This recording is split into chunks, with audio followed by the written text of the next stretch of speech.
Halo semuanya, Assalamualaikum. Kembali lagi dengan saya, Ibu Tia. Kali ini saya akan sedikit sharing informasi terkait jabatan ASN yang paling banyak dibicarakan sejak Presiden Joko Widodo menggulirkan isu penyederhanaan birokrasi akhir tahun 2019 silam, yaitu jabatan fungsional. Dalam beberapa kesempatan, Presiden menyampaikan bahwa jabatan struktural akan disederhanakan menjadi 2 level jabatan. Selebihnya akan dialihkan ke jabatan fungsional. Tapi sebelum saya sampaikan informasi selengkapnya, jangan lupa like, komen, dan subscribe dulu ya. Kawan, pegawai negeri sipil atau PNS masih menjadi profesi favorit di Indonesia. Tapi tahukah kalian jika di dalam tubuh PNS dibagi menjadi 3 jenis jabatan? Hal itu tertuang pada pasal 47 Peraturan Pemerintah Nomor 11 Tahun 2017 tentang manajemen PNS yang menjelaskan bahwa jabatan PNS terdiri dari jabatan pimpinan tinggi pratama, jabatan administrasi atau JA, dan jabatan fungsional atau JF. Orang-orang yang menduduki jabatan fungsional inilah yang disebut sebagai pejabat fungsional. Selama ini masih banyak yang menilai jika menjadi pejabat fungsional tidaklah menarik. Padahal banyak loh keuntungan yang bisa didapat dari menjadi pejabat fungsional. Lalu, apa yang dimaksud dengan jabatan fungsional? Berdasarkan pasal 1 ayat 6 Undang-Undang Nomor 43 Tahun 1999 tentang pokok-pokok kepegawaian, pengangkatan dalam jabatan di lingkungan birokrasi pemerintah dibagi menjadi 2 jenis jabatan, yaitu jabatan struktural dan jabatan fungsional. Kedua jabatan tersebut merupakan jabatan karir yang hanya dapat diduduki PNS atau pegawai pemerintah dengan perjanjian kerja atau P3K setelah memenuhi syarat yang ditentukan. Menurut PP Nomor 16 Tahun 1994, Junto Peraturan Pemerintah Nomor 40 Tahun 2010 tentang jabatan fungsional PNS, yang dimaksud dengan jabatan fungsional adalah kedudukan yang menunjukkan tugas, tanggung jawab, wewenang, dan hak seorang PNS dalam suatu jabatan organisasi yang dalam pelaksanaan tugasnya didasarkan pada keahlian dan atau keterampilan tertentu serta bersifat mandiri.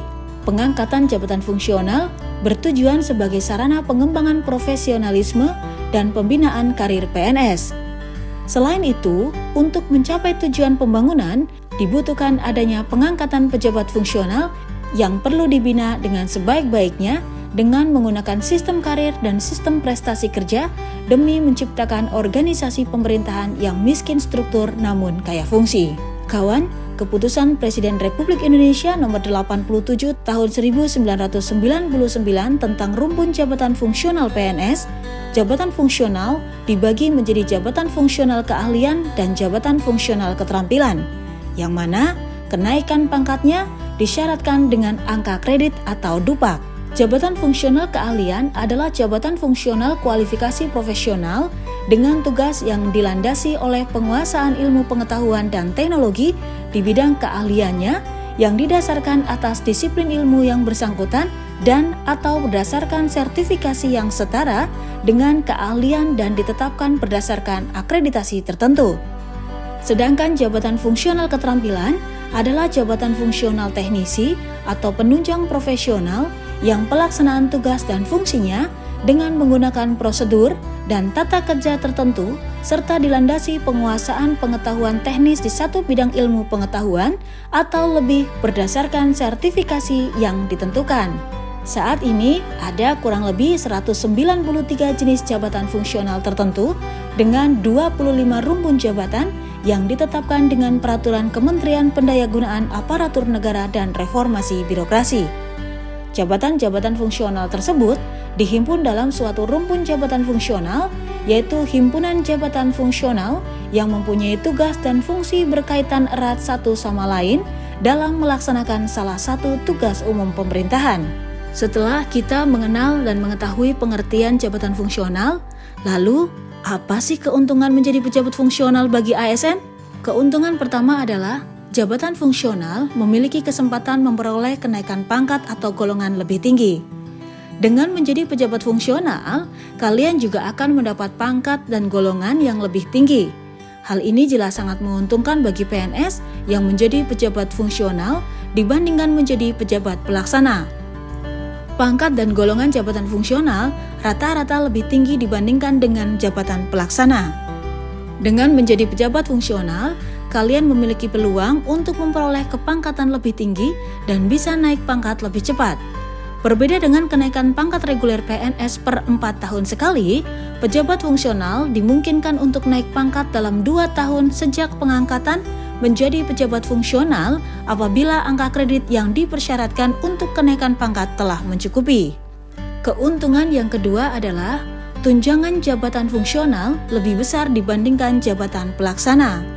Pejabat fungsional akan mendapat tunjangan fungsional yang besarnya bervariasi sesuai dengan jenis jabatan fungsional. Semakin tinggi jabatan fungsional, tentu saja tunjangannya semakin besar. Semakin tinggi kelas jabatan, maka akan semakin tinggi pula tunjangannya. Pejabat fungsional yang diangkat dari jabatan pelaksana akan memperoleh tunjangan yang lebih tinggi. Siapa sih yang tidak mau mendapatkan tunjangan kesejahteraan yang lebih tinggi? Keuntungan yang ketiga adalah peluang untuk mengembangkan gagasan dan ide kreatif lebih luas.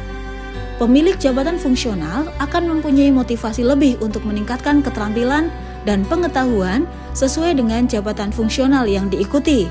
Tentunya, banyak ilmu dan pengalaman baru yang akan kalian dapatkan dengan menjadi pejabat fungsional. Pola pikir akan berubah lebih baik dan kalian akan memahami lebih jauh proses birokrasi negeri ini.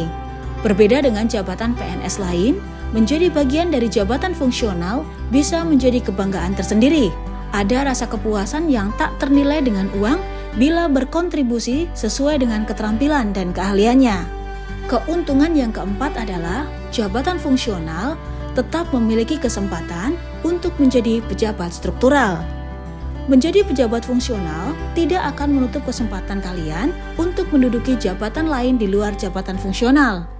Pejabat fungsional masih memiliki kesempatan untuk duduk pada jabatan struktural melalui mekanisme perpindahan jabatan sebagaimana diatur dalam pasal 54 ayat 1 dan ayat 3 serta pasal 107 Peraturan Pemerintah Nomor 11 Tahun 2017. Keuntungan yang kelima, pejabat pemerintah dengan perjanjian kerja berpeluang menjadi jabatan fungsional. Selain PNS, kita mengenal pegawai pemerintah dengan perjanjian kerja atau P3K. P3K juga memiliki kesempatan yang sama dengan PNS untuk bisa menduduki jabatan fungsional. Hal tersebut sesuai dengan ketentuan Peraturan Pemerintah Nomor 11 Tahun 2017 tentang manajemen PNS diperkuat dengan ditetapkannya PP Nomor 49 Tahun 2018 tentang manajemen P3K, bahwa semua warga negara Indonesia memiliki kesempatan yang sama untuk menjadi pejabat fungsional pada instansi pemerintah dengan status P3K. Hal ini sangat menguntungkan karena dalam rekrutmen P3K, batas usia pelamarnya lebih panjang, yaitu maksimal 1 tahun sebelum batas usia pensiun jabatan yang dilamar. Misalnya, untuk menjadi pejabat fungsional dalam jabatan guru dengan batas usia pensiun 60 tahun, maka pelamar dengan usia 59 tahun kurang masih dimungkinkan untuk melamar pada jabatan tersebut selama masa 1 tahun kontrak kerja hingga mencapai batas usia pensiun jabatan. Selain menarik, dari segi profesionalisme dan orientasi kinerja, jabatan fungsional juga menarik dari segi pencapaian jenjang jabatan dan pangkat tertinggi sebagai PNS. Adanya tunjangan jabatan juga bisa menjadi daya tarik tersendiri bagi PNS untuk menduduki jabatan fungsional tersebut. Bagi kalian yang memiliki jiwa dinamis, maka jabatan fungsional sangatlah cocok buat pengembangan karir kalian. Jabatan fungsional tidak bersifat statis sehingga dapat berkembang sesuai dengan perkembangan ilmu pengetahuan dan teknologi. Bukan hal yang mustahil jika setiap